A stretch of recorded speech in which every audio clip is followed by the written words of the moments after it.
Nama saya Irwan, Ignatius Irwan lengkapnya. Saya adalah salah satu senior konsultan di PQM. Ya, area saya memang human capital. Lalu nanti ada dua pembicara. Yang pertama adalah Bapak ganteng nih, Bapak Yayan Hadiat.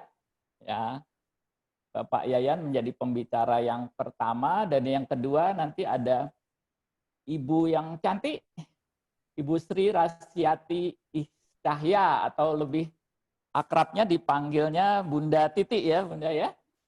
Nah, saya perkenalkan secara singkat dulu ya masing-masing. Pak Yayan, semangat pagi Pak Yayan. Pagi Pak Irwan, selamat pagi rekan-rekan sekalian. Sehat hari ini? Alhamdulillah Ya. sehat. Ya, terima kasih Pak sudah bersedia hadir ya. Kebetulan Pak Yayan juga bisa hadir di kantor kami nih di PQM di Cempaka Putih.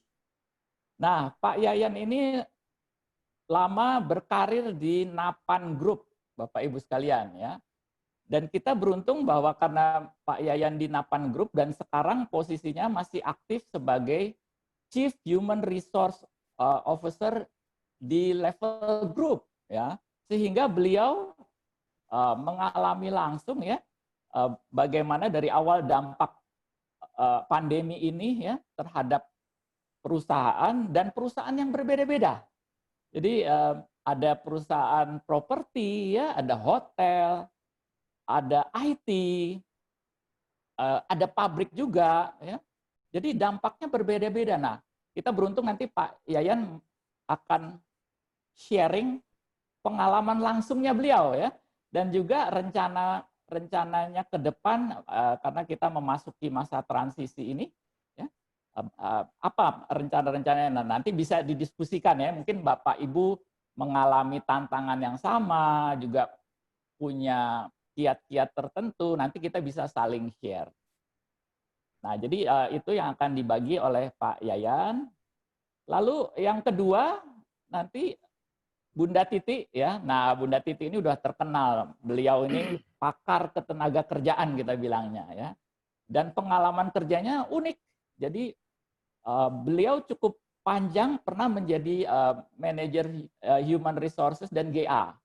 Ya, tapi kemudian sesudah itu karena kedalaman pengetahuannya dan prakteknya dalam bidang ketenaga kerjaan, industrial relation ya.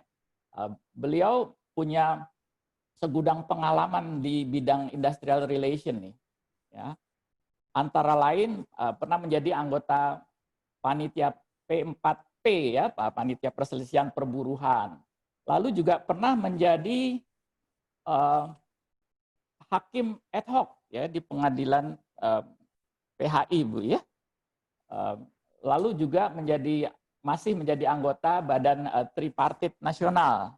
Nah, Bu Titi nanti akan sharing terutama rambu-rambu apa nih yang kita perlu perhatikan ya.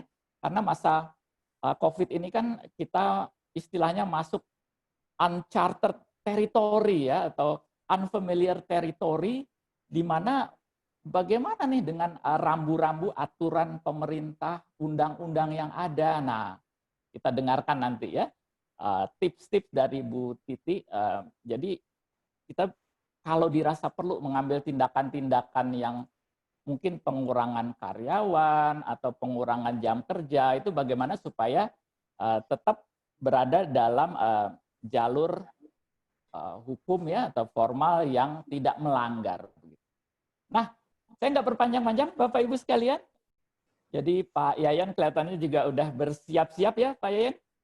Kita berikan kesempatan sekitar 20 menit untuk Pak Yayan sharing pengalamannya. Monggo Pak, nanti tinggal next gitu ya kalau slide-nya perlu pindah. Silakan Pak Yayan Hadiat. Baik, terima kasih Pak Irwan. Bismillahirrahmanirrahim. Assalamualaikum warahmatullahi wabarakatuh. Selamat pagi, salam sejahtera untuk kita semua. Yang terhormat Pak Irwan beserta rekan-rekan konsultan di PQM. Yang terhormat Bunda Titi, ini senior ya, sekaligus juga memang pengalaman di hubungan industrial ya. Jadi nanti saya diberikan pengantar untuk diskusi hari ini ya. Ini saya menyapa dulu ke rekan-rekan sekalian di seluruh Indonesia ya. sesama praktisi. Selamat pagi, salam sehat selalu ya. Semoga kita diberikan kesehatan dan keselamatan. Baik, saya diberikan materi untuk berbagi ya tentang peran HR di masa transisi, dan kita akan memasuki masa new normal.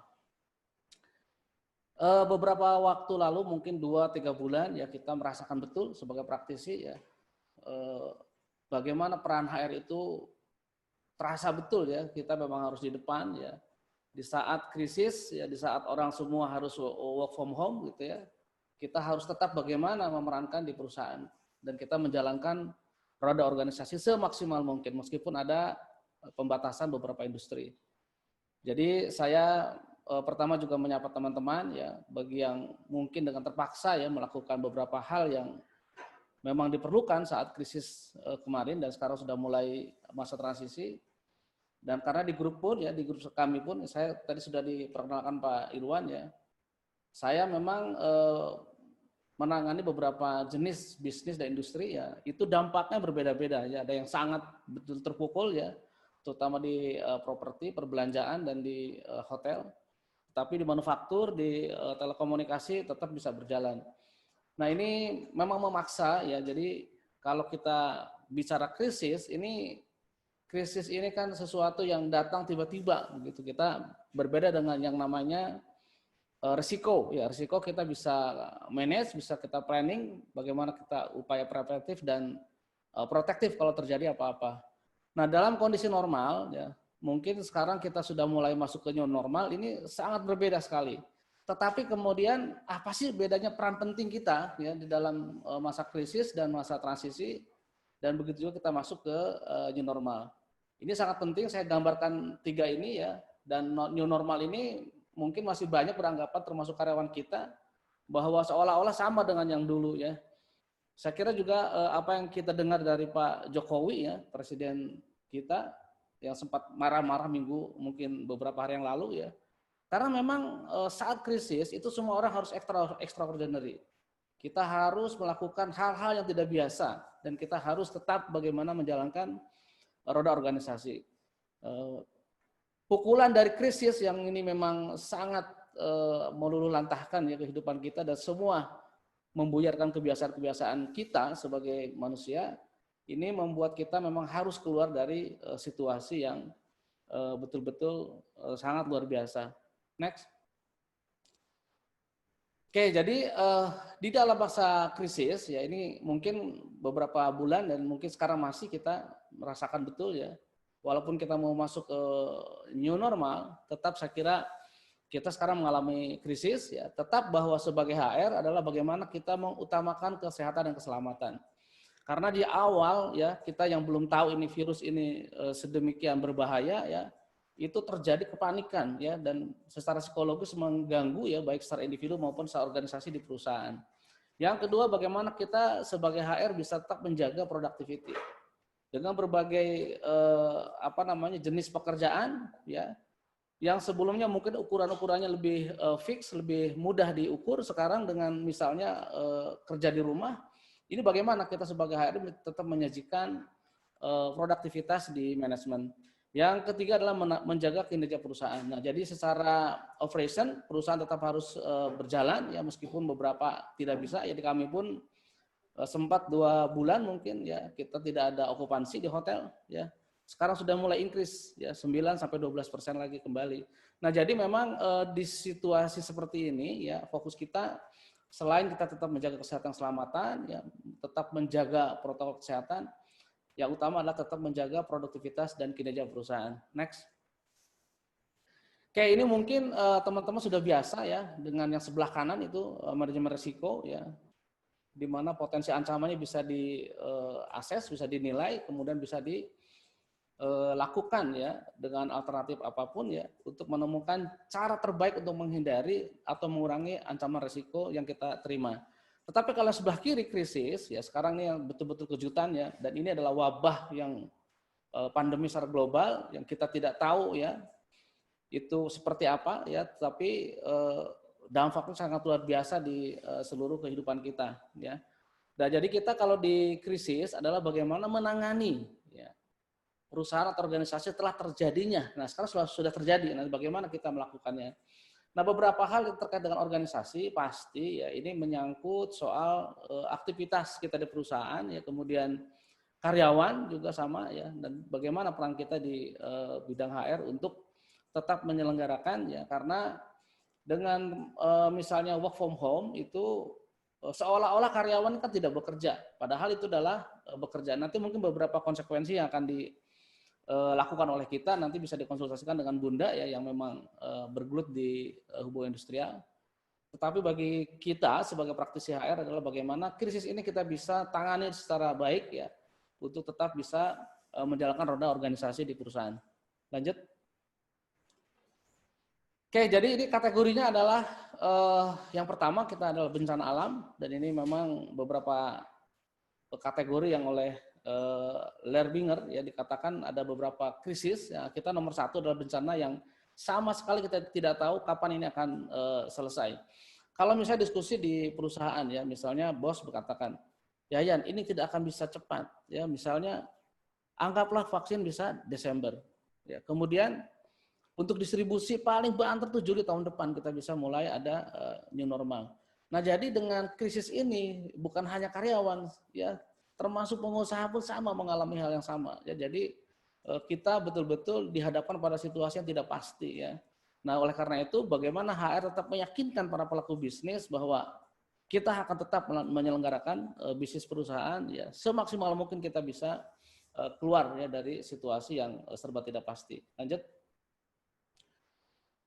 Oke, jadi ini saya catat di koran Sindo ya, COVID kills everything. Ini betul-betul ya. Jadi situasi yang pertama kali saat sebelum PSBB ya, bahkan sudah mulai masuk PSBB, kekhawatiran was-was ya, kemudian rasa panik itu terjadi ya, terutama di beberapa kota yang zona merah gitu ya, terutama kami di Jakarta ya, di dalam situasi yang betul-betul saat pertama kali ya situasinya betul-betul mencekam.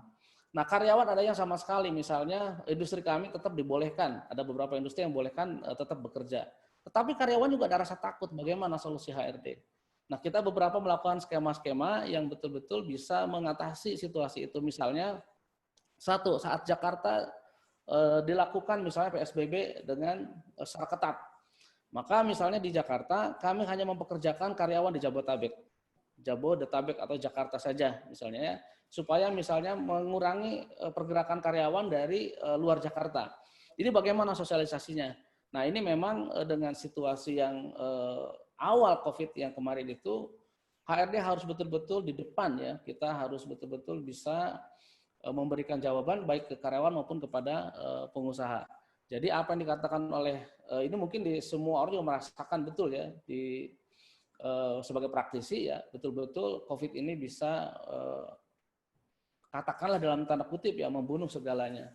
Jadi apa yang normal sekarang betul-betul menjadi tidak normal. Baik, lanjut. Oke, baik, lanjut. Oke, ini juga sama ya, bahwa dengan krisis, nah situasi seperti ini mungkin yang langsung ke grafik saja ya.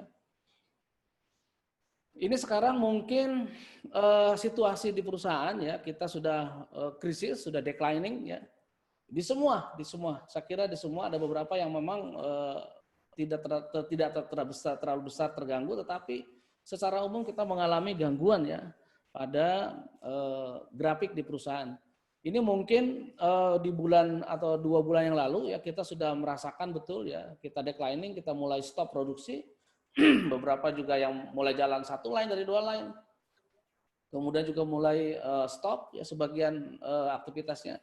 Dan bahkan memang secara ketentuan ada jenis industri yang tidak diperbolehkan untuk bisa menjalankan aktivitasnya. Nah, jadi pada upaya krisis ini bagaimana kita mempersiapkan ya untuk melakukan upaya-upaya dalam rangka melakukan pertumbuhan kembali. Tetapi tentunya pasti ini model bisnis pun di lapangan berubah ya, yang kita harus cermati. Tetapi demikian bagi kita sebagai HRD ya, dan kita bagaimana memposisikan kita ya sebagai players di perusahaan, saat orang misalnya dalam situasi krisis ya, kita harus tetap bisa menyelenggarakan dan meyakinkan kepada masing-masing pihak, baik karyawan maupun perusahaan, bahwa kita akan keluar dari situasi ini. Nah, jadi memberikan keyakinan itu sangat penting ya. Misalnya apa yang kita lakukan selama ini dengan program-program penanaman nilai-nilai perusahaan, membangun budaya perusahaan akan sangat terasa sekali saat ini. Ya, jadi bagaimana keguyuban antara perusahaan dengan karyawan, ya, kemudian sama-sama bisa mengerti situasi ini sangat diperlukan manakala terjadi ya adanya kesepahaman, ya, adanya kesatu frekuensian hati kita sebagai karyawan maupun sebagai pengusaha. Next. Lanjut ya, jadi ini bagi karyawan ya, saya kira pada saat krisis dan sekarang mungkin masih masuk ke transisi ya, tetap bahwa nomor satu adalah utamakan kesehatan dan keselamatan. Misalnya kami di Napan ya di Jakarta, pada masa krisis sampai hari ini pun kita dengan maksimal kita melakukan fasilitas jemputan bagi karyawan yang masuk kerja. Dan kemudian dengan ketentuan 50% kami melakukan jadwal yang bergantian ya, kemudian juga ada juga jadwal dan jamnya dikurangi juga supaya mengurangi interaksi dan mengurangi yang tidak terkontrol, karena kita tidak tahu karyawan setelah misalnya keluar dari perusahaan itu kalau tidak dijemput gitu ya, itu kemana begitu kan. Jadi sekaligus kita mengutamakan bahwa karyawan betul-betul tetap menjaga protokol kesehatan dengan kita fasilitasi mereka pulang dan pergi bekerja. Dan ini kami lakukan juga di pabrik begitu ya. Dengan kita harus menambah armada jemputan dan sebagainya. Yang kedua, tetap menjaga protokol kesehatan, karena sekarang di masa transisi pun ini kalau misalnya kita tidak terus ingatkan ya, dan kita tidak berikan fasilitas-fasilitas protokol di perusahaan, ini akan karyawan akan merasa sense of crisis itu tidak ada. Ini udah normal ya, mulai di jalan juga sudah macet dan sebagainya. Oleh karena itu, menurut kita ya, menurut kami bahwa menjaga protokol kesehatan itu tetap harus dapat dijalankan di perusahaan ya. Nggak boleh kendor ya Pak. Karyawan, ya. Nggak boleh kendor ya. Ya betul Pak, tidak boleh. Jangan kasih kendor gitu Pak. Ya betul Pak Irwan. Karena memang seringkali di rumah pun gitu ya. Mungkin di kantor dia bisa terkontrol Pak.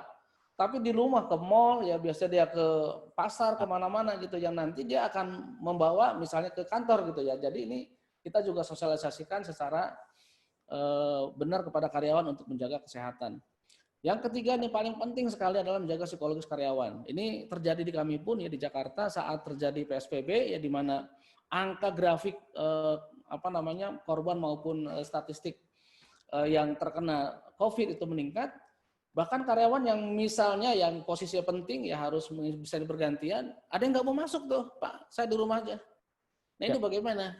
Nah, jadi kita juga mesti pas melakukan treatment kepada karyawan yang memang betul-betul merasa ketakutannya berlebihan. Ya, jadi kita memang ini betul-betul ya semua juga merasakan dengan adanya COVID ini sangat extraordinary.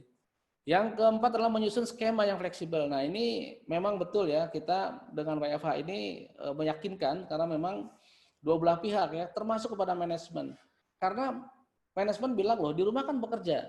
Nah, bagaimana ukurannya? Oleh karena itu misalnya di perusahaan perlu membuat logbook. Nah, ini mungkin ya ini di beberapa perusahaan sudah dilakukan supaya kita bisa mencatatkan karyawan ngapain aja setiap hari. Nah, jadi kita tetap bisa menganggap karyawan juga merasa bahwa saya bekerja begitu. Jadi secara psikologis bahwa dia masih tetap bekerja di perusahaan ya, masih aktif karena stres yang paling mungkin bisa dirasakan manakala di rumah tidak ada pekerjaan misalnya ya, apalagi mungkin misalnya beberapa variabel pay ya transport tidak ada, uang makan tidak ada. Ini mungkin bisa menambah rasa mungkin stres karyawan di rumah gitu walaupun disebutnya WFH.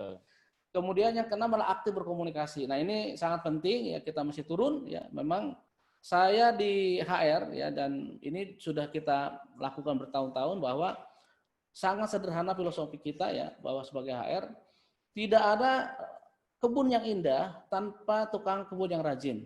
Nah, itu jadi tidak ada rumput yang indah tanpa tukang kebun yang rajin. Sebagai HR harus turun, Pak.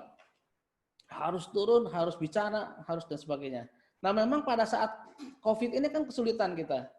Oleh karena itu bisa berempat dengan WA group, bisa telepon, dengan webinar bisa webinar, dengan Zoom bisa. Nah, kita menggunakan beberapa media supaya tetap bisa menggunakan komunikasi dengan karyawan. Nah, ini mungkin aktif ini ya, jangan kemudian kendor dengan COVID ini ya.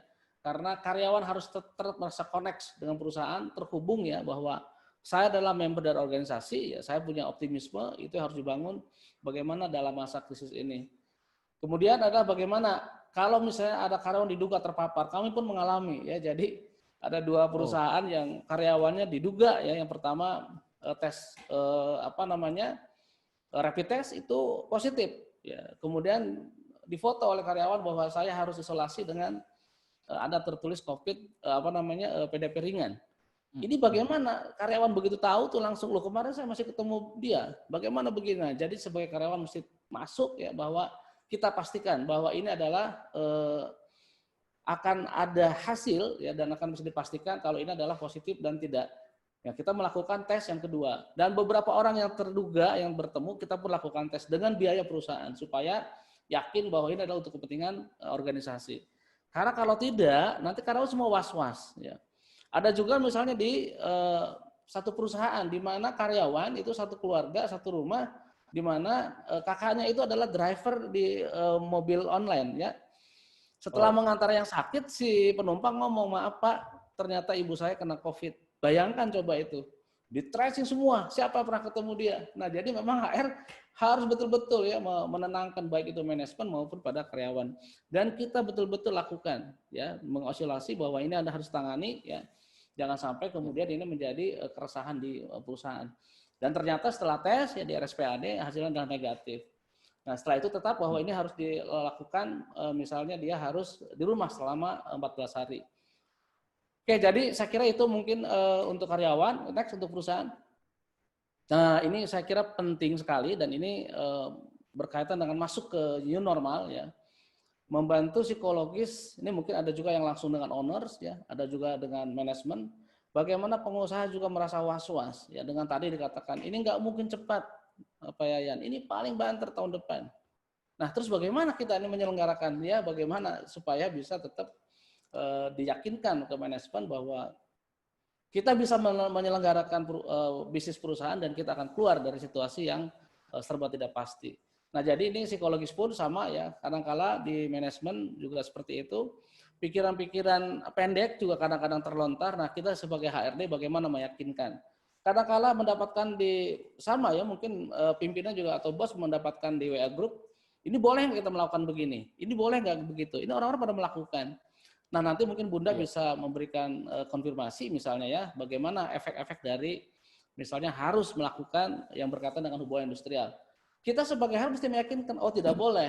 Nah, ini ada misalnya ketentuannya begini, ketentuannya begitu. Nah, jadi kita tetap bagaimana meyakinkan kepada manajemen ya secara psikologis maupun secara manajemen bahwa kita bisa gitu melakukan dan keluar tanpa harus melakukan yang mungkin tanda kutip ya itu tidak dibenarkan secara undang-undang misalnya ya. Kemudian memberikan masukan dan saran-saran ini misalnya kita ini dalam masuk krisis ya kita kebetulan ada proyek konstruksi, kita ada pabrik marmer dan granit ya, di mana kita depending semua proyek-proyek kita. Bayangkan kita sudah keluar material ya miliaran, sudah pasang sebagian dan kita belum bisa tagih begitu. Nah, gimana strateginya? Ya, kita akhirnya melakukan strategi. Kita sekarang fokus ke retail, yang walaupun uangnya nggak banyak 1 miliar ya 800 juta, tapi itu cash flow-nya bisa jalan. Bahkan bisa advance mereka uangnya bisa cepat. Ada 10 unit rumah, 40 unit rumah, lanjut kita. Nah, jadi hal-hal seperti itu ada sama pimpinan di line manager, ada dengan marketing, dengan misalnya dengan orang project ya. Kita berdiskusi supaya kita meyakinkan ke pimpinan bahwa kita masih ada jalan keluar untuk kita bisa menyelenggarakan proses bisnis di perusahaan sehingga kita masih mendapatkan revenue, ya, bisa menggaji karyawan dan sebagainya. Ya, ini yang masih bisa dalam arti mungkin kalau yang tidak bisa sama sekali ya itu beberapa hal yang mesti extraordinary kita melakukan saran-saran kepada pimpinan.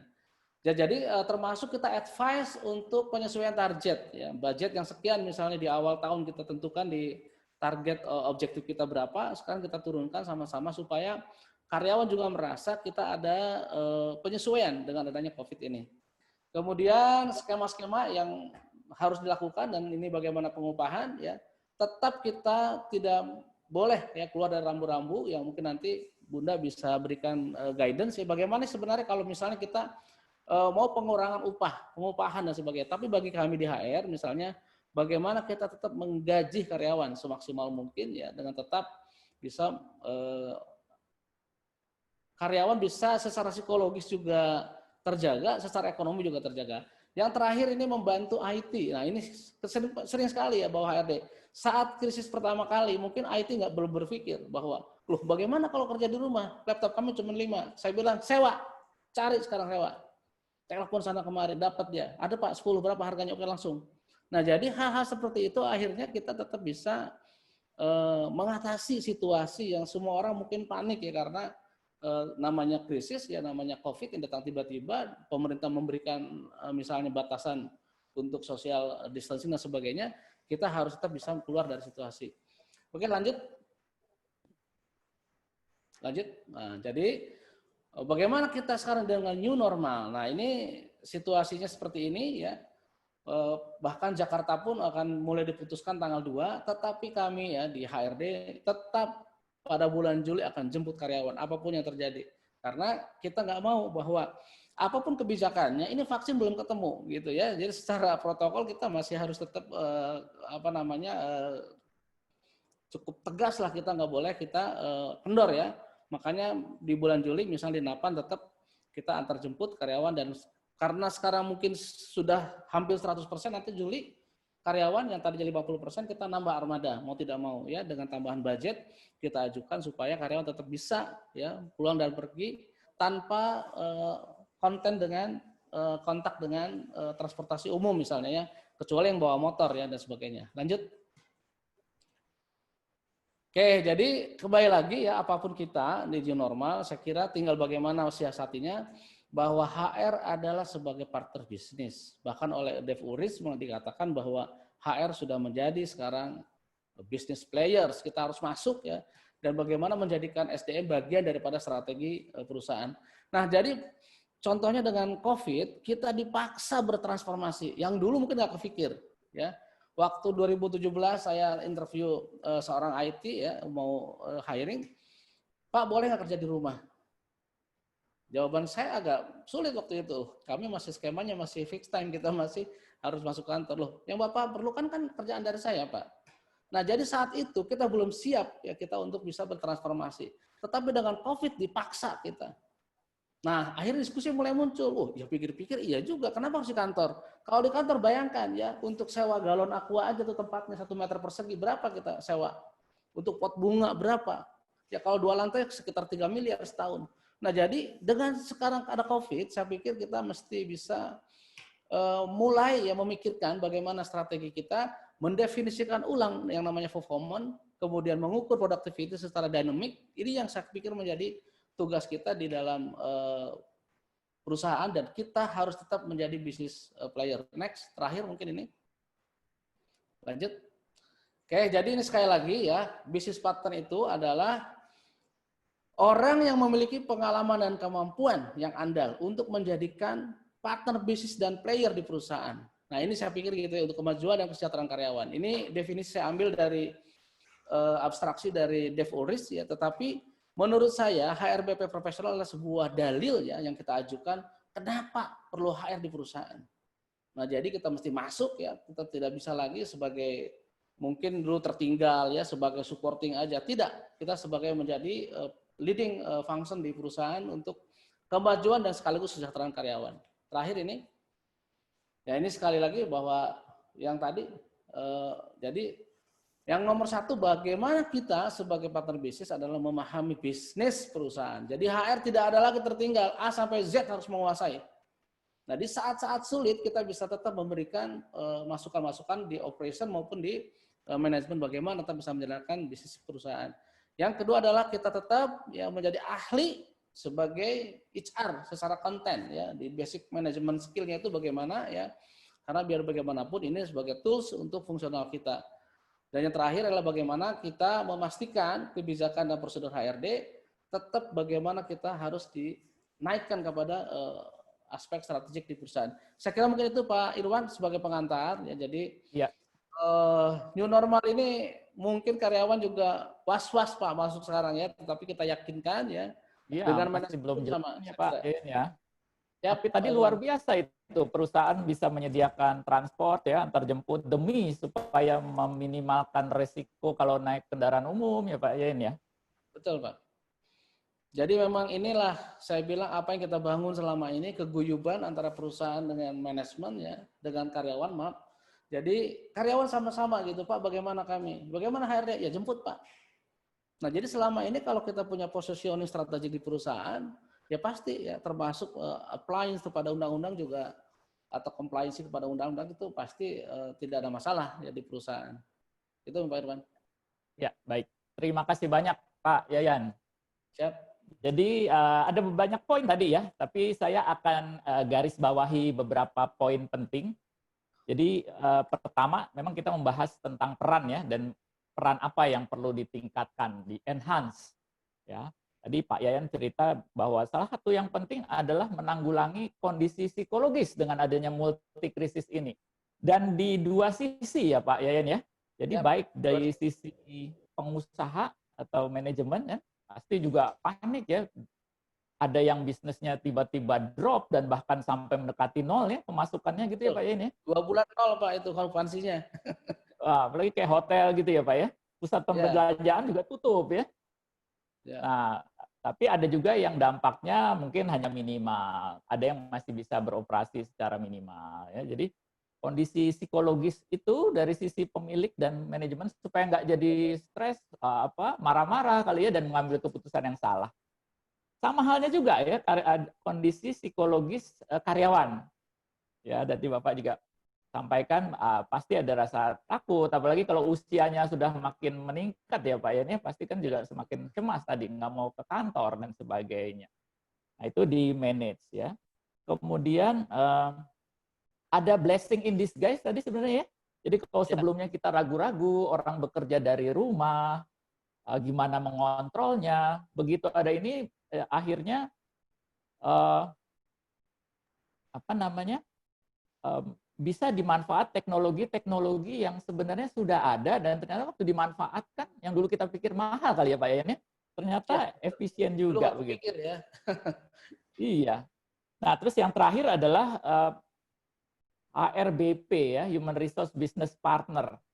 Jadi ini konsep sebenarnya nggak baru-baru amat ya Pak ya, URI gitu kan ya. Nah, tetapi sekarang menjadi relevan kembali gitu ya. Tadi Bapak cerita bahkan square meter 1 galon aqua ya dispenser itu sebenarnya berbiaya gitu ya. Jadi bisa dihitung cost benefitnya antara semuanya masuk ke kantor atau dari rumah, tapi juga ada alat logbook tadi ya. Itulah sisi bisnisnya dari seorang HR gitu ya Pak Yayan ya. Baik, jadi terima kasih itu adalah poin-poin dari Pak Yayan. Nah, kita berlanjut Bu ke pembicara kedua, Ibu atau Bunda Titi. Monggo saya serahkan langsung nih. Semangat pagi, tetap semangat dan tetap sehat semuanya. Amin. Ya. Kalau kita lihat tadi penaturan Pak Yayan adalah untuk peran HRD-nya, tetapi kemudian kita melihat ini sudah banyak beberapa pilihan. Tentunya dengan adanya kondisi pandemi ini, perusahaan harus membuat beberapa opsi. Nah, kalau kita lihat opsi-opsi ini, ada beberapa perusahaan yang harus merestrukturisasi organisasinya. Yang tadinya dia mungkin project sekarang kembali ke retail, ya banyak hal-hal seperti itu. Yang salah satunya mungkin dia transportasi antar luar kota itu seperti saya pernah dengar itu dari Lorena. Dia adalah bus luar kota, kemudian dia beralih menjadi logistik ya dalam masa pandemi COVID ini. Tentunya di situ itunya. Kemudian ada lagi re-engineering proses kerja. Ada yang dari WFH, ada yang dari WFO. Kemudian ada juga yang harus menjaga jarak sehingga hanya 50% yang bisa masuk ya. Karena proses kerjanya yang tadinya bisa semuanya dalam satu shift harus menjadi 2 shift atau bagaimana. Nah, transformasi hubungan kerja juga seperti itu. Jadi ada yang tadinya menjadi kontrak, kemudian bisa beralih menjadi harian atau bagaimana. Nah, di dalam pengelolaan ini tentunya daripada HR menghitung berapa kebutuhan tenaga kerja dalam kondisi ini. Jadi perusahaan bisa beroperasi, tapi berapakah tenaga kerja yang dibutuhkan? akhirnya sampai juga kepada biaya tenaga kerja. Karena biaya tenaga kerja itu adalah cash flow yang harus dibayarkan setiap bulan. Apakah revenue-nya itu sudah seimbang dengan cash flow yang ada? Nah, terakhir adalah kalau memang perusahaannya juga sudah operasionalnya juga terhambat, bagaimanapun dia harus mengurangi juga tenaga kerja sehingga harus ada layoff atau PHK. Namun kita akan sesuaikan dengan proses-proses PHK yang telah diatur oleh perundang-undangan. Baik. Nah, kemudian dalam kondisi pandemi seperti ini, Menteri Tenaga Kerja melakukan relaksasi daripada regulasi itu sendiri. Ini menarik nih, Bu. Nah, relaksasinya Pak, memang ada hukum positif ya yang sudah ada. Tapi dalam kondisi pandemi ini, kadang-kadang hukum positif itu harus disikapi. Betul. Lebih bijaksana, lebih wise, supaya semuanya itu bisa sustainable, bisa berkelanjutan. Betul. Nah, kalau kita lihat ini, surat edaran Menaker ini tentang upah nih, pengupahan. Ya kan? Dari kita lihat itu bab 2, angka 4, ya bunyinya seperti itu. Nah, kemudian saya uraikan di sini, dari bunyi bab 2 angka 4 tadi, yang harus kita perhatikan adalah, pertama, upah ini bisa direlaksasi apabila industri itu mengalami pembatasan kegiatan usaha.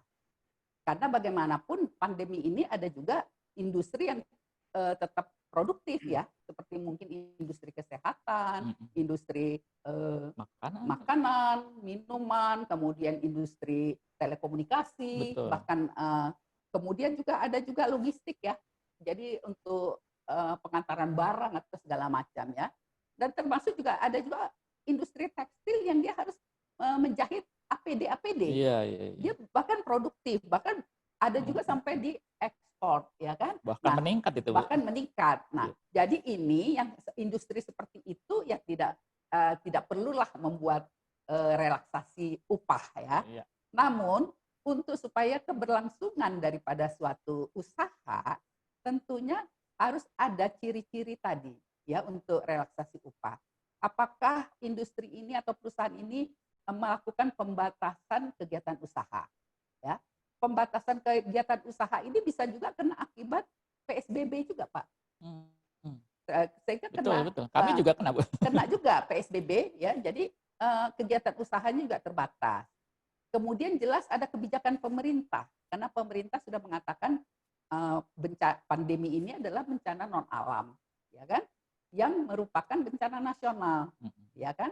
Nah, kemudian kita lihat apakah sebagian atau seluruh pekerja tidak masuk kerja, karena ada yang memang sama sekali seperti kalau kita lihat industri pariwisata, perhotelannya, travel atau apa kan praktis hampir tidak bisa full ya untuk bekerjanya. Iya. Nah, jadi sebagian besar, bahkan ada juga yang memang menutup sementara dia daripada cost operasionalnya untuk energi cost yang lebih mahal dia tutup sementara. Betul. Sehingga kita lihat di sini apakah sebagian atau seluruh pekerja atau buruh tidak masuk kerja. Nah, kelangsungan usaha itu adalah keseimbangan dari cash flow yang ada untuk pembiayaan semua usaha. Nah, barulah di sini ada relaksasi upah. Nah, relaksasi upah itu apa? Bisa perubahan besaran upah dan tata cara pembayaran. Tata cara pembayarannya ini bisa mungkin 2 kali dalam sebulan, tidak lagi tiap bulan ya atau ini. Nah, perubahan besaran upah bisa kita sebut ada yang kadang-kadang yang bilang no work no pay, itu bagi saya kurang tepat. Karena no work no pay itu adalah mangkir. Itu untuk kasus-kasus mangkir. Tapi kalau ini lebih tepat adalah partial work, partial pay, karena dia bekerja secara bergilir. Ya, ini tapi khusus untuk orang-orang operasional atau manufacturer atau orang-orang yang memang harus hadir. Beda dengan orang administrasi atau manajerial yang bisa WFH. WFH itu kan dia tetap produktifnya tetap full ya, tetap tinggi. Tapi ini yang dimaksudkan bisa menjadi partial work, partial pay ini adalah untuk orang-orang yang memang pelayanan langsung, yang dia harus hadir baru ada pekerjaan yang Pekerjaannya, dilaksanakan, ya. Nah ini yang bisa yang kita ini. Nah kemudian semuanya ini karena namanya juga relaksasi ya, dia menyimpangi hukum positifnya sehingga harus ada kesepakatan antara pekerja atau buruh dengan perusahaan. Ini yang kata kuncinya adalah kesepakatan. Selain relaksasi tentang upah, walaupun ini sudah lewat, tapi saya akan untuk menjelaskan saja, karena Kementerian Tenaga Kerja juga begitu prihatinnya dengan kondisi perusahaan, ya, juga kondisi ketenaga kerjaannya, maka Menteri Tenaga Kerja juga membuat suatu relaksasi tentang tunjangan hari raya, di mana tunjangan hari raya ini bagi perusahaan-perusahaan yang mampu, ya karena itu hak karyawan, ya berikanlah sepenuhnya. Karena kalau dia tidak mampu, karena tunjangan hari raya ini adalah pendapatan non upah, bukan merupakan bagian daripada upah.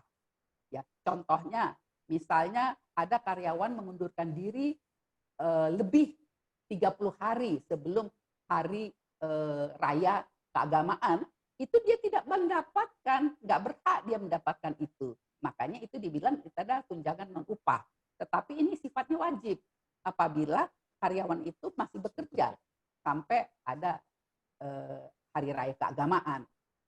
Kemudian THR ini dapat ditunda atau jangka waktunya atau diberikan bertahap, karena kita juga maklum untuk perusahaan-perusahaan yang cash flow-nya adalah berdasarkan jasa yang diberikan, sementara jasa yang diberikan itu tidak berjalan aktif, ya, tidak berjalan produktif, dia dalam bulan Mei seperti yang lalu itu dia harus memberikan 2 kali upah, 2 kali gaji. Betul. Nah, sementara cash flow-nya tidak memungkinkan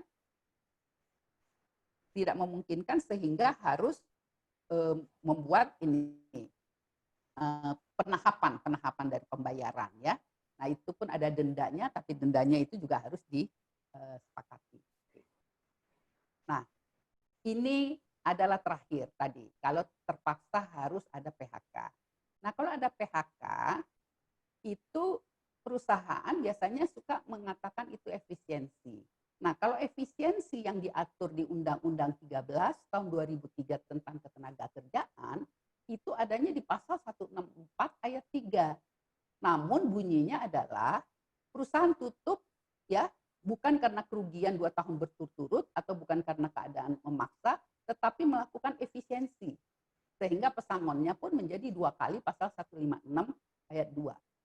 Nah, ini syaratnya untuk melakukan efisiensi menurut Undang-Undang 13 tahun 2003 tentang ketenagakerjaan pasal 164 ayat 3 ini adalah perusahaannya harus tutup. Kan nggak mungkin kalau perusahaan kita mau mengurangi orang tapi harus tutup perusahaan. Artinya orang yang masih aktif bekerja juga harus berhenti dong kalau perusahaannya tutup.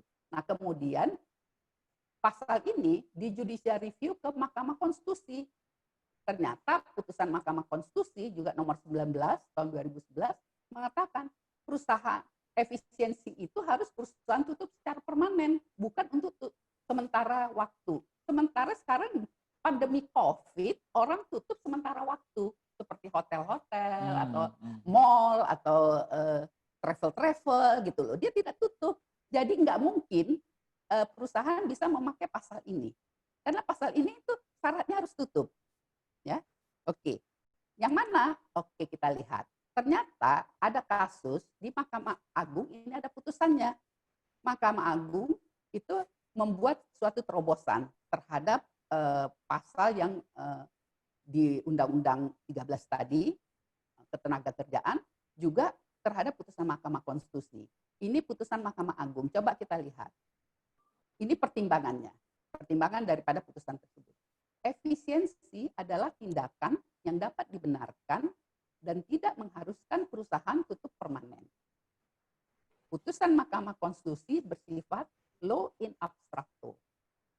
Karena putusan Mahkamah Konstitusi itu deklaratoir, jadi hanya pernyataan, menyatakan. Ya, jadi hakim yang memutus perkara-perkara itu, ya secara kasus, melihat fakta di persidangan bahwa PHK adalah jalan terakhir. Jadi sudah terbaca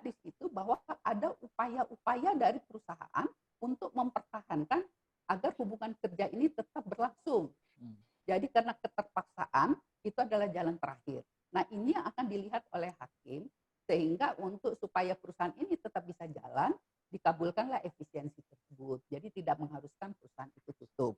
Oke, tetapi kita lebih bagus tidak memakai pasal ini. Jadi kalau mau pakai, alasannya lebih tepat adalah seperti ini, ya.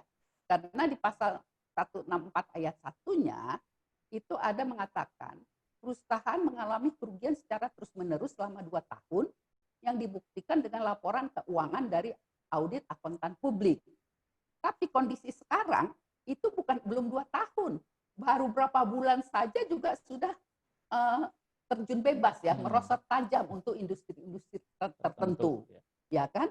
Nah, sehingga nggak mungkin akan ada 2 tahun laporan audit akuntan publik, apakah dia harus melakukan efisiensi 2 tahun lagi? Ya keburu babak belur lah, gitu ya. Nah, oleh karena itu, di pasal 164 ini ada opsi. Itu kalau saya lihat itu ada huruf besar semua, pakai atau. Jadi, selain mengalami kerugian terus-menerus yang tidak bisa kita buktikan dengan akuntan publik ini, karena kan sekarang baru bulan Juni atau Juli ya, harus 2 tahun lagi nggak mungkin, kita pakailah karena keadaan memaksa atau force major. Nah, karena keadaan memaksa atau force major, ini uang pesangonnya 1 kali, pasal 156. Tapi ini adalah untuk pekerja tetap, ya, bukan pekerja kontrak atau bukan pekerja harian. Nah, kemudian kita lihat kriteria post major itu ada nggak didefinisikan di perjanjian kerjanya, di kontrak kerjanya, atau di peraturan perusahaan ataupun di PKB. Kemudian ditambahkan biasanya junto gitu ya, di definisi PKB dulu atau peraturan perusahaan atau kontraknya, kemudian junto keputusan Presiden RI nomor 12 tahun 2020 tentang penetapan bencana non alam ya sebagai bencana nasional. Inilah yang menandakan bahwa ada force major ya kondisi ini. Nah, di sini tadi kan hakim akan melihat ada nggak usaha-usaha optimal yang dilakukan perusahaan untuk mencegah PHK. Nah, di sini akan terlihat ya beberapa usaha-usaha itu ya, tetapi usaha ini tidak bersifat kumulatif, bisa melainkan alternatif. Tadi Pak Yayan mengatakan ya meliburkan atau merumahkan karena yang bekerja hanya 50%, yang 50% lagi bergantian, atau bahkan mengurangi jam kerja, apalagi transportasi umum kan dibatasi jamnya. Tentu ada yang pulang lebih cepat ya, atau yang datangnya juga lebih lama.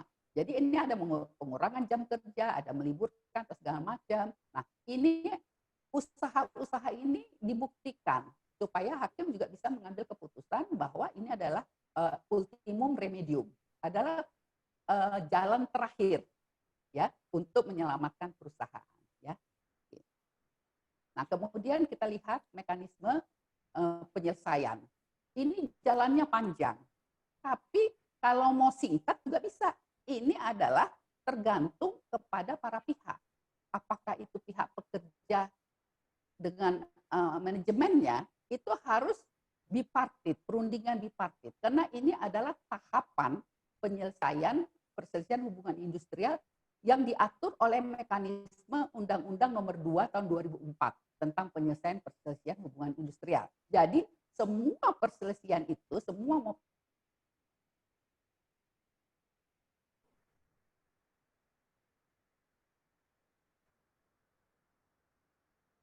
kalau negosiasinya tercapai, selesai. Jadi jalannya singkat, mungkin hanya memerlukan ya beberapa hari selesai. Tapi kalau tidak tercapai kesepakatannya, ini jalannya masih panjang. Harus melalui mediasi. Sementara mediasi ini, sidang-sidang mediasinya itu seperti apa? Harus pakai Zoom juga kah? Atau pakai ini apa? Karena kalau yang selama ini kan ada sidang mediasi. Mediasi ini pegawai perantara di Dinas Tenaga Kerja. Langsung bertemu gitu. Langsung bertemu, ya kan? Nah, mediasi ini akan mengeluarkan anjuran. Kalau anjuran ini disetujui, sepakati selesai. Tapi kalau nggak selesai, masuk lagi ke pengadilan hubungan industrial. Anda bayangkan pengadilan hubungan industrial itu Ada gugatan, ada jawaban, ada pembuktian, ada saksi, ada kesimpulan, putusan, segala macam. Memerlukan waktu. Nah, kalau putusan pengadilan ini tidak bisa diterima oleh salah satu pihak, naik lagi kasasi ke Mahkamah Agung. Jadi waktunya panjang. Jadi tinggal pilihan para pihak. Mau yang simple, sederhana, singkat, tapi win-win solution. Ya, ini. Jadi ini itikat baik dari semuanya. Jadi semua pihak ini apakah pekerja memahami juga kondisi perusahaan dan perusahaan juga memahami juga bahwa pekerja itu juga mempunyai kebutuhan. Karena setelah dia tidak bekerja masa dia langsung sama sekali tidak ada bekalnya. Ini juga yang harus dipertimbangkan. Oke. Nah, ini kita lihat ya. Di sini kalau menurut kalau tidak tercapai itu kesepakatan dalam bipartit yang berdua aja nih antara pekerja dengan perusahaan, ini jalannya panjang. Lihat, sahnya PHK setelah memperoleh putusan daripada pengadilan hubungan industrial, putusan yang berkekuatan hukum tetap. Apakah itu di tingkat pertama, kalau tidak mau kasasi, atau sampai ke kasasi. Nah, tanpa penetapan, itu batal demi hukum. Pengusaha dan pekerja harus tetap melaksanakan kewajibannya. Pengusaha wajib mempekerjakan, sementara pekerjaannya nggak ada, kan itu yang situasi sekarang. Dilematis, ya kan, dilematis, ya kan? Oke, nah, ini kita lihat. Jadi menurut Bunda yang sudah berpengalaman ya, hampir 20 tahun menyelesaikan perselisihan hubungan industrial ini, baik di P4P maupun di Pengadilan Hubungan Industrial sebagai hakim yang memutuskan, itu memang yang paling baik adalah kesepakatan yang dituangkan dalam perjanjian bersama. Karena kesepakatan ini adalah win-win solution. Sama-sama kedua belah pihak legowo untuk mengakhiri hubungan kerja tersebut. Demikian Bunda sampaikan, terima kasih. Terima kasih Bunda Titi. Wah, bermanfaat sekali rasanya ya. Jadi saya kembali garis bawahi ada beberapa poin penting dari yang disampaikan Bunda Titi. Jadi pertama ya kan memang dilemanya teman-teman praktisi ini mungkin kan karena situasinya belum pernah dialami ya, jadi kok kayaknya aturan-aturan yang normal itu yang hukum positif tadi ya jadi sulit diterapkan. Nah, tapi Titi mengetengahkan ada ternyata pemerintah sudah mengantisipasi ya dengan mengeluarkan sejumlah aturan relaksasi. Jadi tetap ada opsi-opsinya.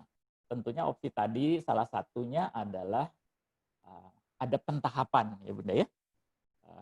Lalu juga bahwa dihindari istilah no work no pay ya. Itu istilah sensitif ya Bunda ya, apalagi untuk di kalangan serikat pekerja apa-apa. Tapi adalah partial work, partial pay ya, atau bekerja atau berdasarkan produktivitasnya. Nah, poin kedua yang selain tadi ada relaksasi, ada opsinya. Yang kedua, kata kunci adalah kesepakatan. Ya. Jadi kalau ada jalur formalnya, jalur hukum positifnya, tetapi di kondisi normal aja itu panjang gitu ya. Apalagi pada kondisi COVID sekarang ini, begitu kan. Sehingga opsi adalah bipartit sebenarnya Bunda ya.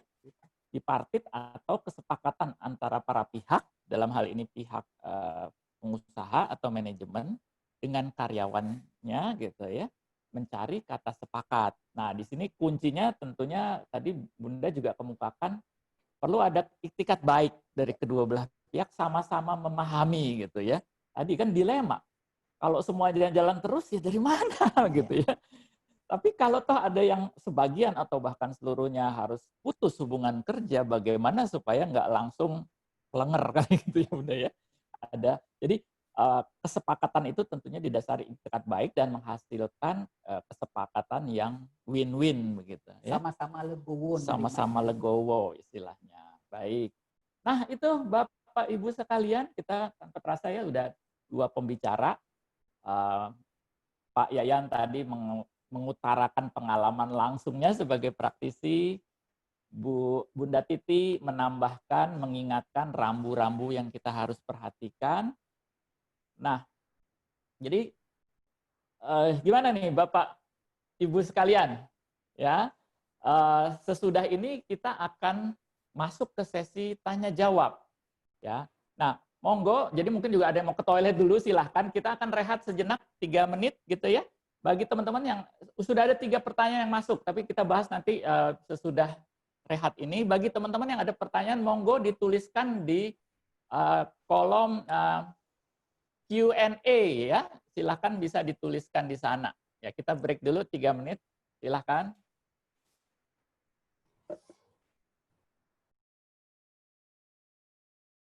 Baik, Bapak Ibu, sudah kembali siap? Kita masuk ke sesi yang mungkin ditunggu-tunggu ya, yaitu sesi tanya jawab. Sejauh ini udah ada 14 pertanyaan nih yang masuk ya. Ya, kita harap bisa dikunyah nih kedua pembicara. Yang pertama buat Pak Yayan dulu, Pak Bunda Titi monggo bisa menambahkan ya. Pertama Pak, kalau di tempat Pak Yayan bagaimana mengukur produktivitas karyawan yang WFH? Mungkin ada contoh konkretnya ya. Lalu yang kedua sekaligus saja, bagaimana mengembalikan psikologis pekerja dan manajemen tadi itu Pak, ada contoh-contoh juga ya, supaya tadinya mungkin stres, was-was, jadi bisa kembali normal. Mungkin 2 itu Pak Yayan, dan nanti kalau Bunda ada yang mau ditambahkan, silahkan Pak Yayan.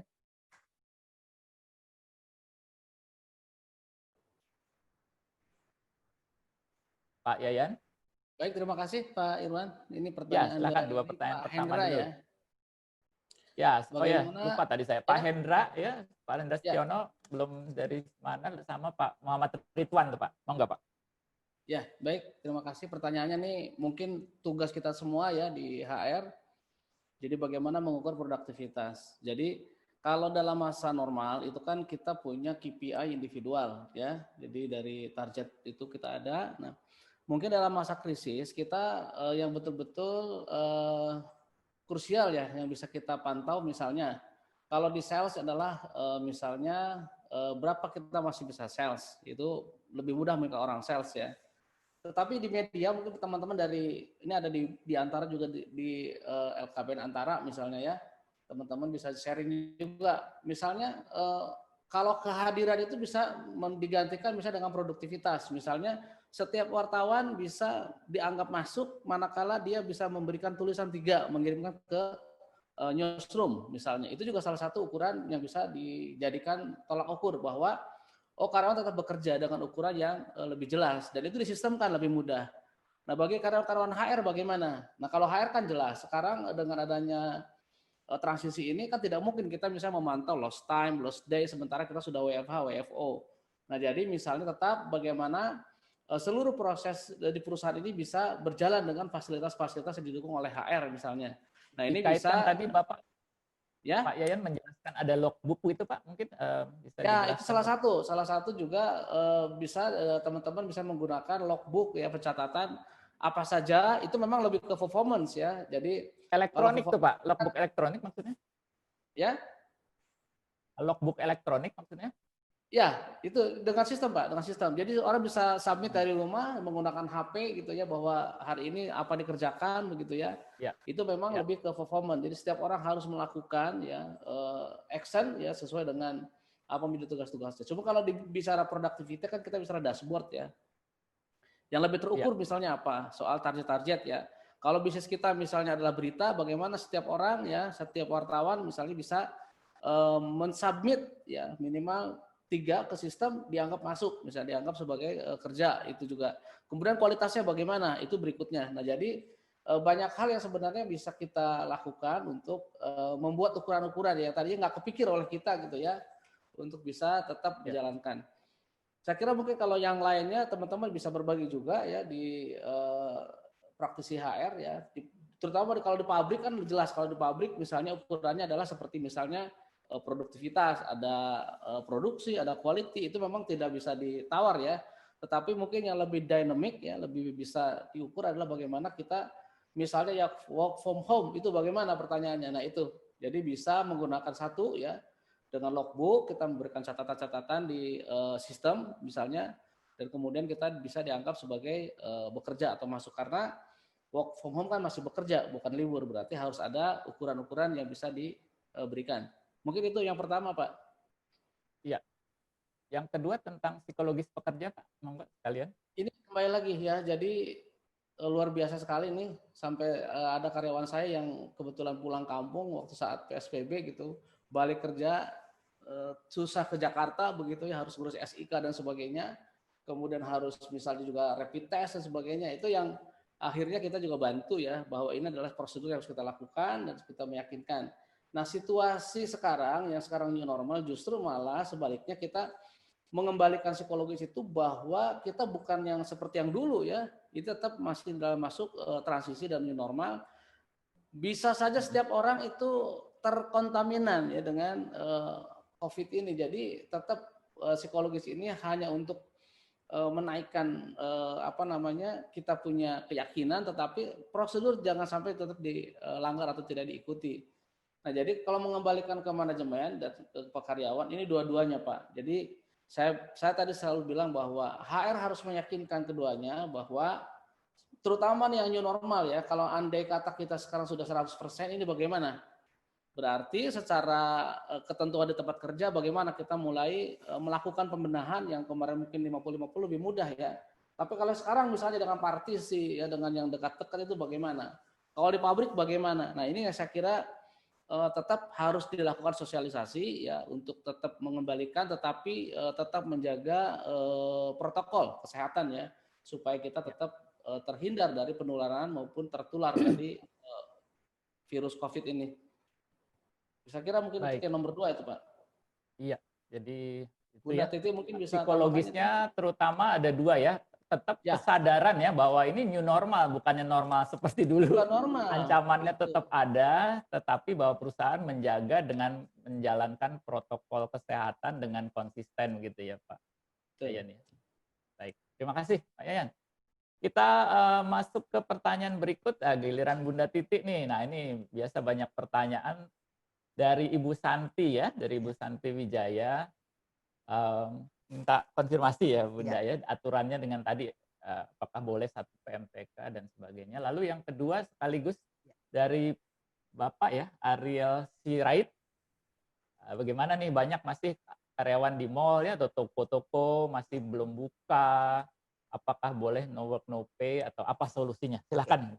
Baik, untuk Ibu Santi, Bunda akan tanyakan, PHK itu alasan efisiensi atau alasan force major? Beda. Karena kalau efisiensi itu bisa saja kondisi perusahaannya itu bukan force major. Kan tadi dijelaskan ada beberapa dalam kondisi pandemi ini perusahaannya itu tetap produktif. Nah, kalau perusahaan ini tetap produktif, dia mengurangi, yaitu bukan force major.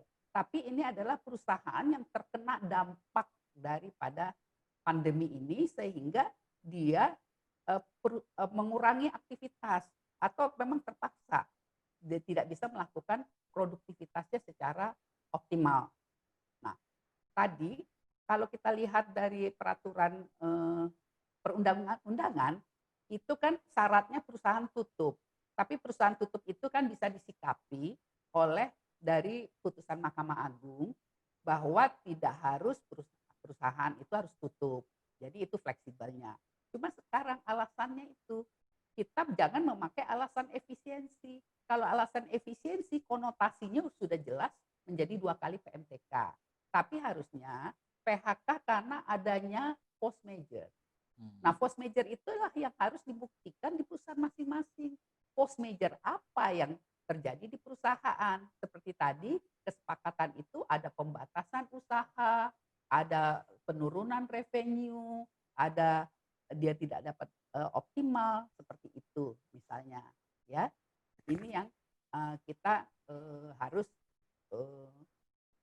buat alasan itu sedemikian rupa. Jadi jangan memakai kata efisiensi. Kalau efisiensi jelas 2 kali, tapi kalau kita Force PHK major, karena ya? terjadi force major itu yang bisa 1 kali.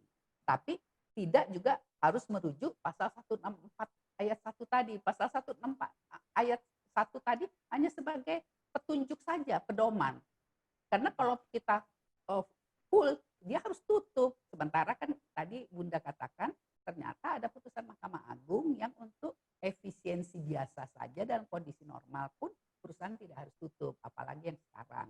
Jadi tetap nanti membuatnya adalah PHK karena terjadi force major. buktikanlah force major apa yang dialami oleh perusahaan. Sehingga nanti hakim, kalaupun tidak ada kesepakatan, ya itu bisa memutus satu kali. Kita minta satu kali.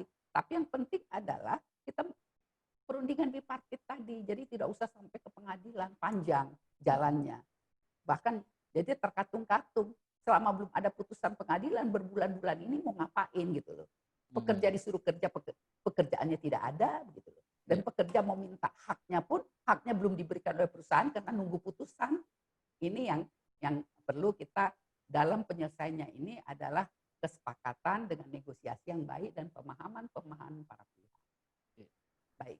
Terus pertanyaan yang kedua, Pak Arief. Saya pertanyakan dulu, yang bekerja di mall atau toko, ini hubungan kerjanya seperti apa? Apakah dia pekerja tetap, apakah dia pekerja kontrak, atau harian lepas? Karena ini kebanyakan yang bekerja di mall atau toko, dia upahnya pun berdasarkan kehadiran. Ini umumnya ya, kecuali kerja di mall atau toko itu sifatnya kontrak. Ya, kalau dia sifatnya ada harian lepas, ya itu lebih mudah, Pak. Jadi bisa dikatakan no work no pay, karena memang harian lepas ini berdasarkan kehadiran pengupahannya. Tetapi kalau dia berdasarkan kontrak, sementara mallnya ditutup, artinya kan ada suatu force major di luar kekuasaan perusahaan, ya, sehingga dia tidak bisa beroperasi karena memang mallnya tutup. Nah, di sini di kontrak kerjanya itu ada pasal yang memuat force major enggak? Sehingga kalau force major, perjanjian kerja itu bisa berakhir. Nah, kalau memang ada di perjanjian kerja kontrak ini, kalau dengan terjadi force major perjanjian kerja bisa berakhir, itu juga lebih mudah. Karena kita membuktikannya mudah. Bahwa perusahaan itu sebetulnya tidak mau memberhentikan kontrak kerja di tengah jalan. Tapi karena perusahaan pun tak berdaya, mallnya ditutup. Begitu, Pak. Ya, ini mungkin bisa menjawab. Gitu ya, mudah-mudahan memadai. Berikutnya, ya pertanyaan ke Pak Yayan lagi tentang program pelatihan di Napan sekarang bagaimana ya dengan masa pandemi seperti ini, masih berjalan atau bagaimana? Lalu sama yang berikutnya itu, jadi yang tadi adalah dari Ibu Dwi Christine ya. Lalu pertanyaan berikutnya dari Ibu Dian. Apakah memang juga dibentuk business continuity plan? Pembagian perannya bagaimana, khususnya peran HR seperti apa? Silahkan Pak Yayan. Baik, yang pelatihan ya. Ya. Ya sebentar saya cari dulu.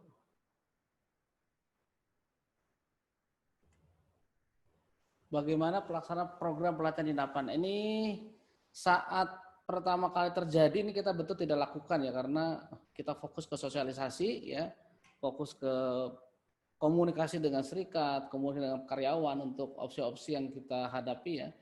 Nah sekarang mulai kita Pak, jadi kebetulan kita berbasis kompetensi ya, jadi kita semua sudah punya matriks ya untuk di training. Ada yang karyawan punya program training P1, P2, P3, P1 adalah prioritas pertama dilakukan pada tahun ini apa saja ya, jadi kita tetap bisa menyelenggarakan ya pelatihan-pelatihan yang sifatnya lingkup-lingkup kecil. Nah, karena memang sudah ada mapping ya, misalnya di production di pabrik itu ada PMQ, ada production, ada quality, ada maintenance. Nah, itu yang biasa kelas sekarang kita berikan kepada atasan masing-masing untuk melakukan pelatihan dengan tetap monitoring dari training center. Nah ini memang kalau kita berbasis kompetensi memang lebih mudah ya kita, karena sudah punya matriksnya, sudah punya gapnya dia berapa persen, kemudian tahun ini kita lakukan apa. Jadi untuk yang di Napan ya sekarang mulai Pak, kita setelah kemarin ini 2 bulan kita sibuk dengan krisis mengatasi krisisnya gitu ya, sekarang sudah mulai masuk ke new normal. Tetapi dengan adanya situasi sekarang ya, saya kira ada manfaat ya di mana kita bisa menyelenggarakan webinar. Kalau dulu saya kalau mau mengundang seluruh perusahaan di grup ini harus ke Jakarta misalnya, atau harus di Semarang kumpul. Ya sekarang bisa ya, sekarang kita akan lakukan dengan menggunakan Zoom atau menggunakan Google Meet ya. Nah ini kalau ditanya bagaimana pelaksanaannya, sekarang karena kita sudah berbasis kompetensi, jadi kita fokus kepada pencapaian kompetensi-kompetensi yang sudah dilakukan asesmen ya, dan nanti ini monitoringnya dengan training center tetap dilakukan. Maksudnya mungkin Dan, Pak, apakah online, apa offline, atau bagaimana kali di situasi ya, pandemi? sementara kalau di pabrik kita tetap melakukan offline, Pak, tetap karena bertemu ya. Menjadi grup-grup kecil ya. Misalnya production quality itu hanya di lab misalnya, kemudian di ruang maintenance, di workshop itu tetap Pak, kita tidak bisa untuk online. menjaga protokol Pak, tetap bisa. Jadi ya, artinya tetap, kan Pak, butuh Pak. ruangan lebih Tetap, besar gitu. Itu sangat ketat Pak, kalau di pabrik dari safety, kebetulan safety beda departemen, mereka sangat ketat ya untuk mengawasi itu ya, di protokol dan kemudian dan sebagainya. Tetap pembatasan jumlah orang yang kan memang hanya anak buah aja. Jadi memang kita berbasis kompetensi pada matriks disesuaikan dengan technical expertise yang dibutuhkan. Saya kira mungkin sekarang masih ya, dan sekarang kita mulai akan masuk dengan COVID ini, ternyata hikmahnya kita bisa melakukan dengan cloud meeting ya, kita bisa dengan peserta Pak dimanapun bisa lakukan training. Tentunya ya yang teknikal tetap kita karena memerlukan langsung ya praktek dan sebagainya kali ya. Main Pak, tetap di pabrik, tetap di tempat gitu. Iya. Baik, yang pertanyaan berikutnya tadi tentang apa di tempat Bapak dibentuk tim Business Continuity Plan Pak, BCP, dan perannya HR apa kalau memang dibuat tim ini? Atau kalau tidak ada? Kalau di kami ini memang namanya tidak HRBP atau tidak apa ya. Jadi kita ada tim ya namanya tim TOP ya, Total Operational Performance itu ada, dan kita sebagai fasilitator HR. Setiap monthly meeting itu kita harus menjadi fasilitator dan kita menjadi champion untuk bagaimana setiap departemen itu melaporkan hasil-hasilnya. Itu yang sekarang ada di mungkin di Palembang ya, kemudian di Citerup ya, kita tetap menggunakan itu Pak. Ada program TOP ya, dan itu langsung, jadi kita tidak nama tetap HR adalah HR ya, kemudian tetapi ada task force ya, yang itu matriks dari seluruh departemen untuk melakukan improve di operation ya, untuk melaksanakan itu HRBP-nya Pak. Gitu. Ya, terima kasih Pak Yayan. Berikut ya ke pertanyaan dari Pak Sentot Danu. Nah, ya jadi pertanyaannya adalah jika manajemen mengeluarkan kebijakan misalnya merumahkan karyawan dengan pemberian upah disesuaikan, apakah ini memerlukan kebijakan tertulis dari manajemen dan apa saja yang perlu diperhatikan? Mungkin Bu Titik lebih ya. Ya, monggo Bu Titik silakan. Ya. Tentunya setiap perubahan-perubahan itu memerlukan payung kebijakannya. Nah, perusahaan bisa membuat suatu payung, tapi payung ini tentunya tetap kalau yang namanya itu adalah upah, tetap harus disepakati juga. Misalnya kebijakan dari perusahaan akan mengurangi upah karyawan, ya, atau katakanlah kalau seperti dengan WFH, transport tidak berikan, uang makan tidak diberikan, itu mungkin masih bisa. Tapi ada juga karena keuangan perusahaan itu terbatas, sehingga dia membuat kebijakan, misalnya pengurangan upah untuk yang upahnya itu sudah di atas upah minimum. Jadi makin tinggi jabatannya dan atau nominal yang didapatnya makin besar, tentu ada katakanlah seperti pemotongan upah, itu kebijakan sebagai payung hukum dari tentu direksi, ya tertulis. Tetapi untuk pelaksanaannya tentu harus disepakati oleh para karyawan. Kalau di perusahaan itu ada organisasi serikat pekerjanya, ya tentu cukup dengan serikat pekerjanya.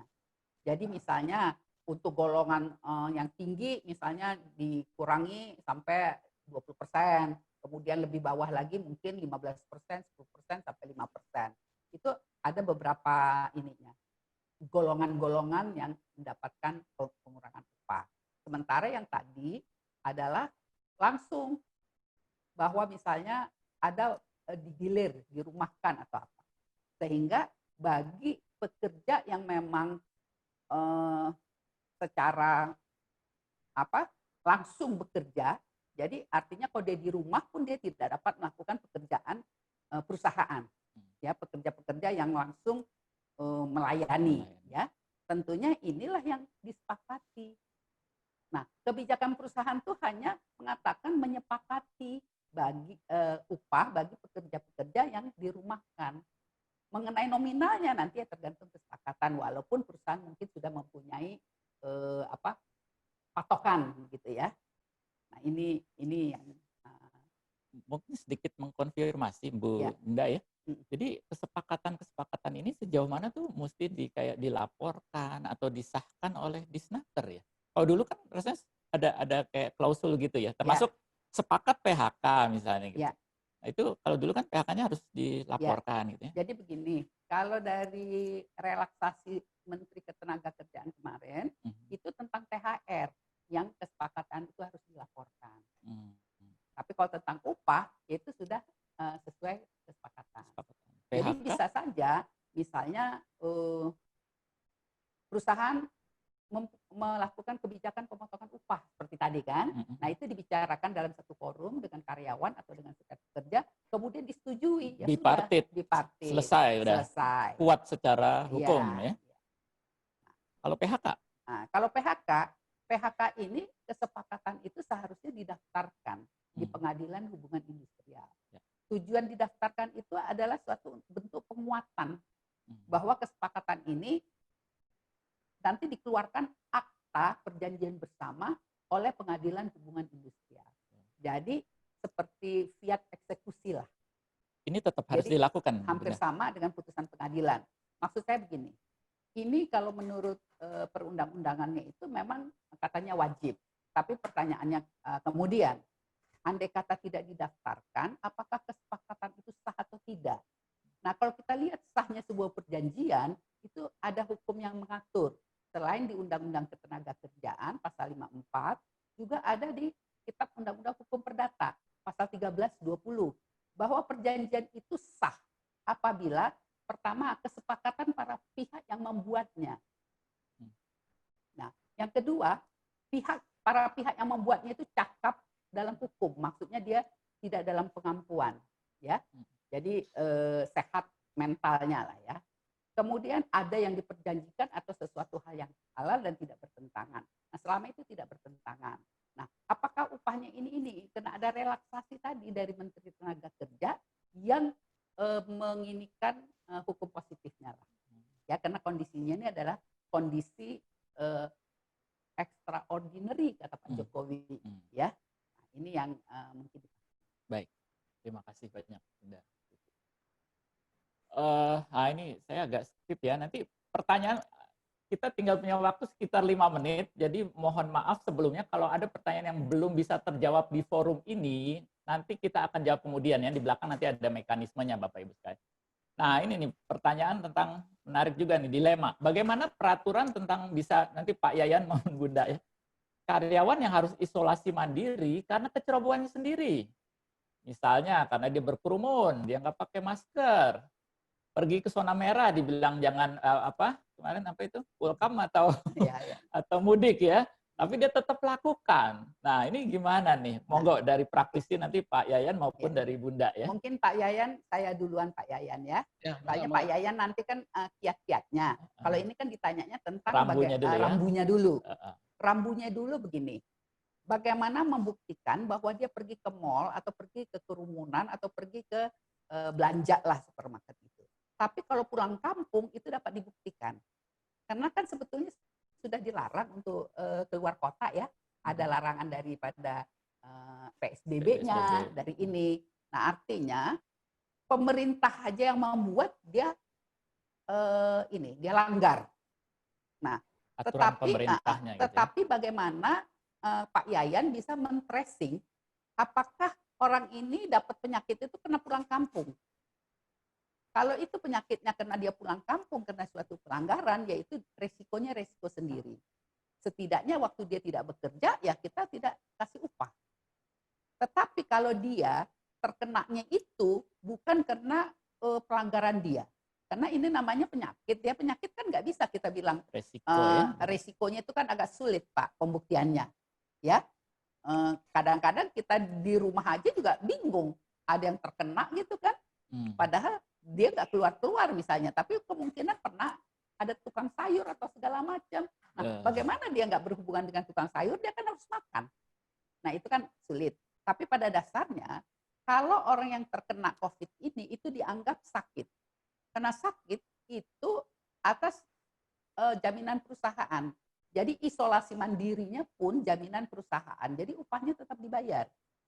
Termasuk kalau dia memerlukan perawatan-perawatan. Kalau memang ada BPJS, apakah BPJS menanggung COVID? Saya kurang paham yang itu ya. Tetapi setidaknya perusahaan menanggung kalau memang ada terkena. Karena itu juga bukan keinginan karyawan kan, terkena. Kecuali terkenanya itu karena dia sendiri melanggar pulang kampung gitu loh. Yang seharusnya kan sudah dibilang membatasi tidak pulang kampung gitu. Nah, ini ya, kita bisa kenakan seperti itu. Silakan Pak Yayan tambahkan. Gimana Pak Yayan? Pengalaman prakteknya sendiri pengalaman gimana Pak? Prakteknya. Membedakan dan menerapkannya. Di kami juga ada ya. Jadi memang sebelum ada ketentuan pulang kampung, mereka ini sudah pulang ya saat itu 2 orang dan kita pasti tercatat Bu yang pulang kampung dari Jakarta nih 2 orang. Ya.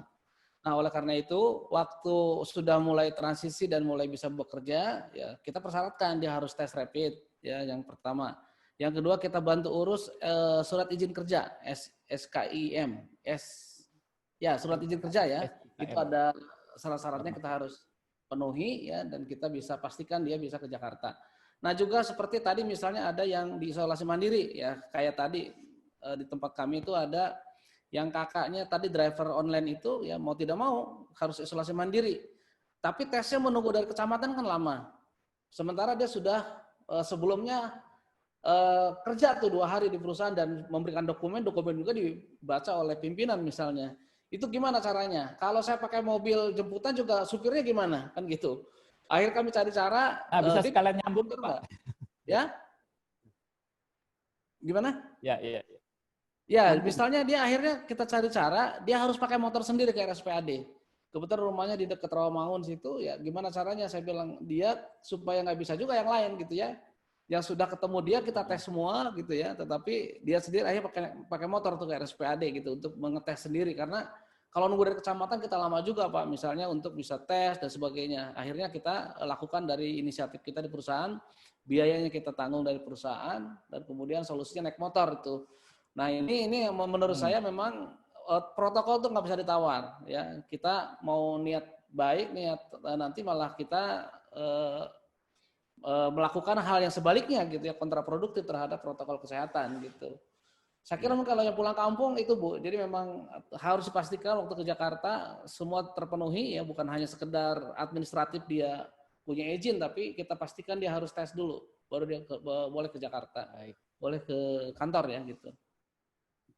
Itu Pak Irwan. Ya, terima kasih Pak Yayan. Ini sekalian nyambung ke pertanyaan di bawahnya dari Ibu Esther tentang jemputan tadi. Nah, di tempat Bapak tadi kan ada fasilitas jemputan ya.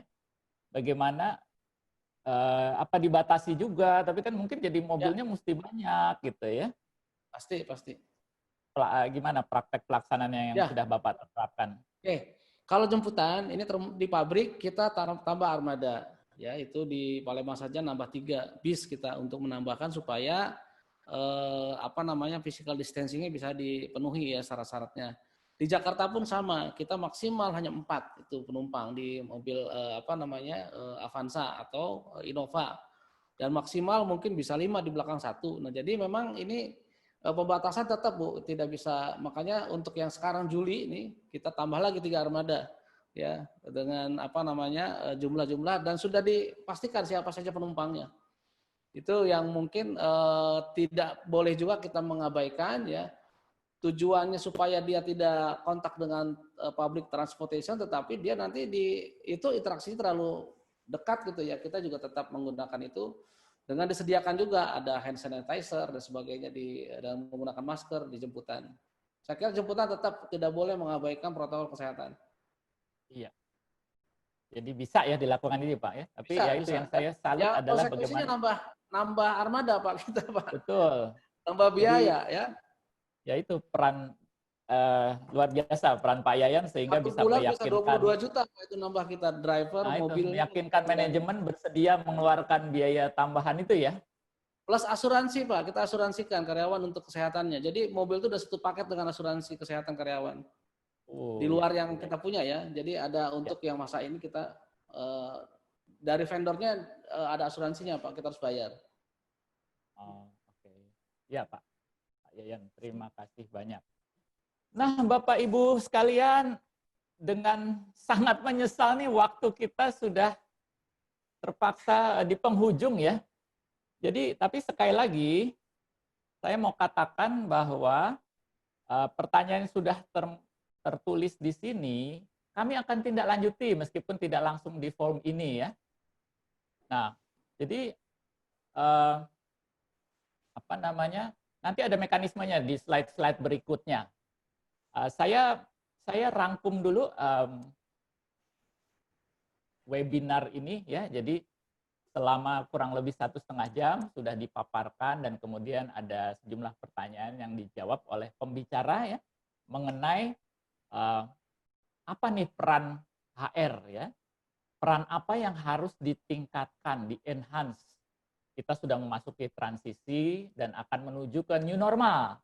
Ya, dari segi Pak Yayan sudah mengemukakan sejumlah hal-hal yang diterapkan ya mulai dari awal pandemi sampai sekarang mulai memasuki transisi ya. Kalau di awal tuh bagaimana menjaga kondisi psikologis, kemudian menstabilkan, kemudian bisnis mulai berputar lagi bagaimana supaya protokol kesehatan tetap terjaga, antara lain tadi dengan contoh penyediaan transportasi ya, dan peran HRBP-nya menjadi semakin mengemuka. Jadi keputusan-keputusan HR yang menyangkut ketenaga kerjaan dipertimbangkan lebih dalam ya sisi bisnisnya seperti apa. Jadi kemampuan bisnis para praktisi HR ini harus ditingkatkan. Kemudian dari Bu Titi kita mendapatkan pencerahan, ada beberapa guidelines sekali ya yang bisa kita pakai. Pertama adanya relaksasi dari sejumlah aturan, nanti detailnya bisa dilihat kembali. Lalu yang kedua dengan kondisi sekarang di mana kalau kita menumpuh prosedur hukum positif, hukum formal yang ada, itu tentunya akan menjadi sangat panjang sehingga kedepankanlah bila terpaksa ya harus melakukan pengurangan karyawan atau jam kerja, pilihlah jalur mendapatkan kesepakatan. Tentunya yang sifatnya win-win tadi, mengoptimalisasi win-win. Ya. Itu Bapak Ibu sekalian.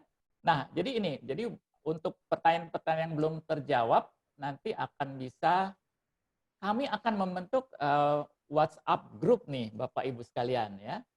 Jadi silakan ini diklik, nanti Bapak Ibu akan terdaftar di situ. Pada saat yang sama nanti mungkin mulai besok ya, jadi kesempatan supaya semuanya sempat mendaftarkan di sini. Lalu pertanyaan-pertanyaan yang belum terjawab akan kami sampaikan di sana secara tertulis. Ya. Nah, Bapak Ibu sekalian, sebenarnya forum ini juga merupakan kesempatan yang baik ya, mungkin bagi sejumlah klien PQM itu telah tahu bahwa dulu PQM membina satu komunitas HR yang namanya HRD Club. Belakangan sudah menjadi HCD Club. Ya, di mana Bunda Titi ini termasuk salah satu pengasuhnya ya dari mulai awal 90-an ya. Berdirinya dari mulai awal 90-an gitu. Jadi di samping PQM kami punya satu komunitas klub di mana secara periodik pada zaman itu ya secara 3 bulan sampai 2 tahun yang lalu kurang lebih kita punya pertemuan rutin gitu ya. Nah, tentunya zaman sudah berbeda, sudah berubah ya. Nah, tapi kita bisa punya komunitas HR ini lagi gitu ya, apalagi sekarang menghadapi situasi yang banyak ketidakpastian, butuh saling bertukar informasi kali ya, butuh saling sharing, saling memberi tips. Nah, bisa kita awali dengan Bapak Ibu bergabung di WhatsApp group yang tadi sudah ditampilkan. Mungkin tolong ditampilkan. Nah, ini dia ya, diperbesar. Jadi pertama adalah untuk pertanyaan-pertanyaan yang belum terjawab, lalu yang kedua ini kita jadikan forum ya. Jadi nanti yang bisa menjawab, memberi tips tidak sekedar Pak Yayan, Bunda Titi atau saya mewakili PQM ya, dan ada beberapa teman termasuk Ibu Dian Ananda Setiawan ya, juga konsultan HR-nya PQM, tapi kita bisa saling memberi masukan dan juga bisa bertanya lebih lanjut di sana. Begitu Bapak Ibu sekalian ya. Nah, jadi itu dari kami. Tadi ada pertanyaan juga tentang materi. Ya. Jadi nah, tentang materi, tolong slide-nya. Jadi kalau Anda membutuhkan materinya lebih lanjut, ya, nah ini bisa mengunjungi websitenya PQM. Lalu setelah masuk di sana nanti bisa memilih materi PQM webinar yang ingin di-download dan diklik di sana. Khusus untuk hari ini, kapan ready-nya ini? Sekitar seminggu ya, dari minggu depan nanti. Tapi kalau webinar yang sebelumnya, Bapak Ibu sudah bisa mendownloadnya atau bisa melihatnya lah ya secara free di sana. Nah, sebelum menutup mungkin mohon kesediaan Bapak Ibu untuk mengisi feedback. Nah, ya, jadi kami tahu tentunya masih banyak pertanyaan yang belum bisa terjawab ya, tapi mungkin dari sesi 1,5 jam ini mohon waktunya sedikit untuk mengisi form evaluasi kami. Caranya adalah ya, nah ini langsung muncul, bisa langsung diklik di sini. Silahkan. Kita punya waktu sekitar 3 menit. Mohon kesediaan Bapak Ibu untuk mengisinya secara langsung di format evaluasi ini.